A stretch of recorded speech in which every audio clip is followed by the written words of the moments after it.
그리고 현재까지 지금 현재까지 나와 있는 이재명 대표의 혐의는 그렇게 심각한 건 없어요. 현재까지 나와 있는 건. 뭐 그 뒤에 이 뒤에 변호사 대납이나 뭐 백현동 뭐 이런 거에서 뭐 털릴지 모르겠지만은 지금까지 나온 혐의는 충분히 야당 대표로서 이거는 정면 승부로 극복할 수 있는 수준입니다. 사실은 이 성남FC 후원금 문제에서 제가 어제 강조드렸지만은 160억의 후원금을 현찰로 인출해서 이재명 대표 캠프에 들어갔다. 이게 사실상 기정사실화처럼 돌았기 때문에 굉장히 위험한 거나 봤는데 어제 경찰이 언론에다가 이야기한 내용을 볼 때는 전혀 성남FC에 들어간 후원금이 이재명 개인이나 이재명 캠프에 들어간 정황을 전혀 못 잡았거든요. 그럼 가장 위험한 게 일단은 넘어간 거예요. 그럼 이걸 전제로 그렇게 혐의가 위험하지 않으면은 더 강하게 윤석열 정권하고 투쟁적 모습을 보이는 게 맞다. 이게 지금 제가 오늘 얘기할 결론이에요. 제가 어찌 보면은 이재명 대표 쪽을 하나 변호를 해준다면 오늘 뭐 이 보수파리들 정말 뇌물 맞다고 막 질러대던데 이 조갑대 등등 포함해서 자 지금 조선일보가 편리라고 들고 나온 거 그러니까 개인 이재명이 돈 받은 게 아니고 이재명이 실제 이사장이라 하더라도 성남시장으로서 성남FC 축구재단의 이사장은 당연직 아닙니까? 아마 성남시장으로서 당연직을 맡는 이사장 자리가 굉장히 많을 거예요. 그 중에 하나 축구단에 자금이 들어갔다 해서 그게 직접적으로 이재명에 대한 뇌물이 되느냐. 이 논쟁에 판례를 제시하는데 조선일보에서 그 판례가 박근혜 대통령 판례 하나밖에 못 되고 있어요. 한마디로 다른 건 없다는 얘기죠. 그럼 박근혜 대통령 때는 박 대통령이 처벌받을 때는 그 이전에는 아예 판례도 없었는데 그냥 윤석열이 뒤집어 씌워놓은 거 아닙니까? 내가 오늘 조갑재 방송 보면서 정말 사리를 진 거야. 야, 저런 것들이 보수에 있었으니 보수가 유명했겠구나. 조갑재뿐이 아니겠지. 그나마 조갑재 대표는 말이라도 하니까 제가 비판하는 거죠. 딴 놈들은 입 딱 씻고 있어. 이 문제에 대해서. 이 건이 박 대통령의 뇌물 누명 뒤집어 씌운 거랑 완전히 똑같다는 거에 대해서 보수 태극기 파리 유튜버 놈들이 싹 다 입 닫고 있다니까, 여기에 대해서. 그나마 말을 꺼낸 게 조갑재 대표인데, 조갑재 대표는 박근혜도 이걸로 처벌받았으니까 이재명도 처벌하라. 이렇게 나오더라고. 내가 정말 이 사리를 느낀다는 표현이라는 것은 조갑재를 죽이겠다 이게 아니라 저런 인간은 정말 정치적으로 끝장을 내야 된다는 그런 사리를 느낀다는 건데, 왜냐? 아니, 조갑재 당신이나 나나 맨날 태극기 이 떨거지들 앞에서 불러놓고 박근혜 무죄 그리고 박근혜의 누명을 덮어씌운 윤석열 검사들 다 때려 죽이자 사형시키자 그렇게 해서 후원금을 걷었잖아요. 나보다 조갑재가 후원금 몇십 배 더 걷었지. 당신이 만약에 지금처럼 박근혜 잘 잡아놨다 이랬으면 당신 후원금 받을 수 있었어 그때? 박근혜는 무죄고 결백하고 윤석열 한동훈이 같은 나쁜 검사들이 조합재 당신 표현이면은 사형을 시켜야 될 나쁜 반역 내란 검사들이 박근혜 뒤집어 씌웠다 이렇게 떠들었으면 지금 뭐라 그래야 됩니까 지금 뭐라 그래야 돼요? 박근혜 무죄니까 이재명도 지금까지 나온 혐의는 무죄다 이렇게 주장해야 되는데 정반대로 박근혜가 유죄니까 이재명도 잡아내야 된다. 아니 조갑재한테 돈 갖다 바친 태극기 치매 노인들 열도 안 받아요? 후원금 돌려달라는 얘기도 안 하나? 응? 자 여기서 이제 이 부분은 이제 이 특혜라고 주장하는 분이 아니에요 지금 이 부분이. 박 대통령의 K재단 미르재단 사건에서의 특혜라는 것은 삼성 이재용 부회장의 세습, 경영 승계를 박 대통령이 묵시적 청탁으로 받아들였고 그걸로 인해서 대가를 지원해주고 돈을 받았다 이렇게 뒤집어 씌워놨거든요. 거기에 비해서는 이재명 대표의 이 특혜는 좀 더 구체적이죠.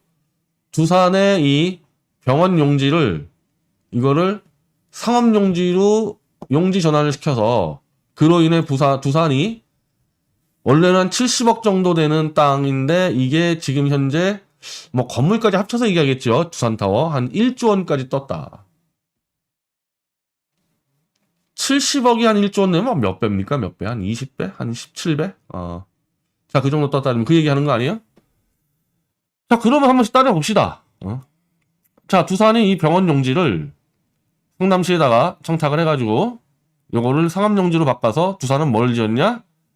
두산 본사와 두산 계열사 5개가 들어선 두산 타워 이 건물을 지었습니다. 여기에 두산 계열사 직원들이 4,000명 이상이 들어왔다는 거예요, 지금. 두산건설, 두산 DST, 두산엔진, 두산매거진, 오리컴 등 여기에 4,000명 이상이 들어와 있다. 그래서 이로 인해서 성남시에 이 2,156억 원의 성남 지역 경제 파급 효과, 그러니까 그동안 없었던 2,000억 원대의 지역의 이 경제 성장 효과를 가져온다, 매년.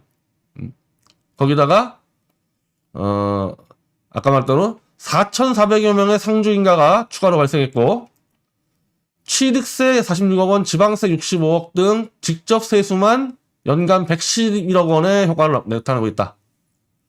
자, 이거로 인해서 이 두산, 이거 좀 조용히, 밖에서 좀 조용히 하고, 방송하는데. 이 두산타워 이 건물을 짓고 한마디로 두산의 본사와 계열사가 일로 이전하면서 그로 인해 성남시 경제에 있는 엄청난 이 경제 효과를 거뒀는데, 자, 그러면 두산하고 성남시하고 어떤 얘기를 했을까요? 어떤 얘기 했겠어요? 두산이 병원 용지 이거를 상암 용지로 바꿔주면은 엄청난 경제적 이익을 얻긴 하지만 그로 인해서 두산이 였다가 본사와 계열사 전체를 옮겨버리기 때문에 그로 인한 성남시 이득은 또 역시 엄청 크지 않습니까? 어떻게 보면 서로 윈윈일 수도 있고요.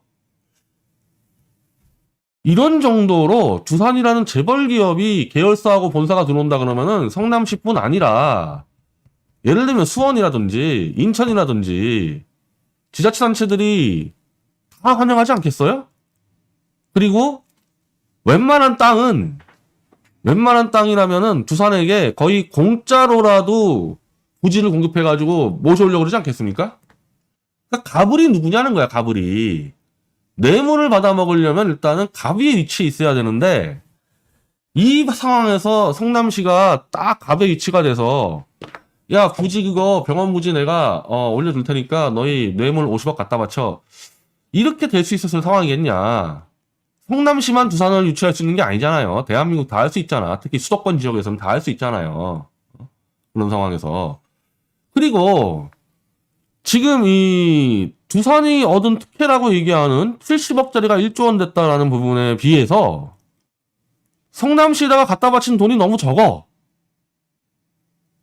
아니 70억짜리가 1조 원 됐으면 아까 17배인가 뭐 그렇지만 배수가 문제가 아니라 그러면은 9,990 뭐 한 3억의 이득을 딴 거 아닙니까? 9,900 한 30억인가요? 9,930억을 따먹었는데 성남시가 어떻게 축구단에 50억 내고 끝내요? 그 정도 특혜를 얻었으면은? 지금 FC 성남에다가 돈을 낸 기업들이 두산 말고 누구냐? 네이버 44억. 네이버는 뭐 두산하고 맞먹는 수준의 기업이라 칩시다. 근데 어쨌든 네이버는 특혜가 없었다. 특혜가 없었는데 44억을 냈다. 두산은 사실상 1조 원의 특혜를 받았는데 50억밖에 안 냈다. 이거 앞뒤가 안 맞아 들어가죠. 네이버도 그 정도 특혜를 받았어야 될 거 아닙니까? 근데 네이버보다 더 이상한 데가 농협하고 차병원. 농협도 30억. 차병원도 30억. 아니 차병원하고 두산 재벌하고 비교가 돼요? 기업 규모가 한 1000배 차이 나나? 두산이 그냥 내도 50억 내야 될 정도의 그룹이죠.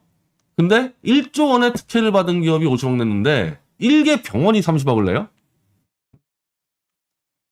다른 기업이 낸 액수와 비교했을 때 두산이 이 용지에 대한 특혜로 돈을 냈다기에는 너무 적은 액수라는 거죠. 최소한 1,000억 원 갖다 냈을 때 야, 두산의 이 부지 변경에 대한 어찌 보면 커미션료를 낸 거 아니야 얘기가 되는데 병원도 30억 냈는데 두산이 50억 냈다면은 이거는 커미션료라고 얘기할 수가 없는 거 아닌가? 상식적으로, 금액적으로. 그래서 이거 말고 두산이 뒤에서 돈 낸 거 있지 않겠냐? 그래서 그것까지 다 조사했던 거 아닙니까? 근데 조사했는데 안 나왔다는 거 아니에요. 그러면 원래 얘기대로 두산이 성남시에다가 돈을 갖다 바쳐야 할 정도로 을의 위치였고 성남시가 갑의 위치가 되는 게 아니라 부산은 성남을 비롯한 여러 시에서 이 콜이 들어왔을 거 아니에요. 아니 진짜 그런 경우도 허다하니까 시의 용지를 그냥 무상으로 줘버리겠다. 100년. 건물만 지어달라. 그런 데가 한두 개냐고 그런 데가.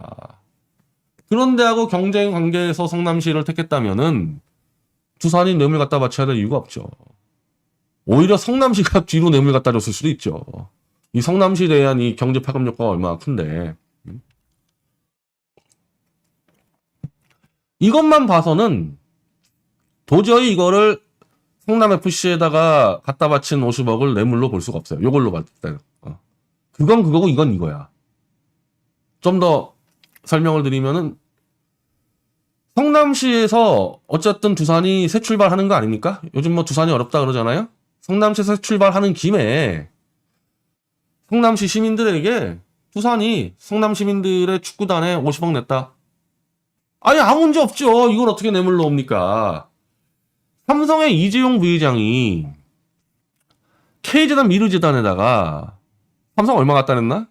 한 200억 갖다 낸다 그랬어. 200억. 그거 다 낸다는 기억이 안 나는 잘 기억이 안 나는데 전체 그 미르재단이 한 600억 중에서 삼성이 한 200억 낸다. 그러면 삼성 200억 이거면 딴 데는 뭐 50억 그러냐? 재계 순서대로 냈다는 거예요. 재계 순서대로.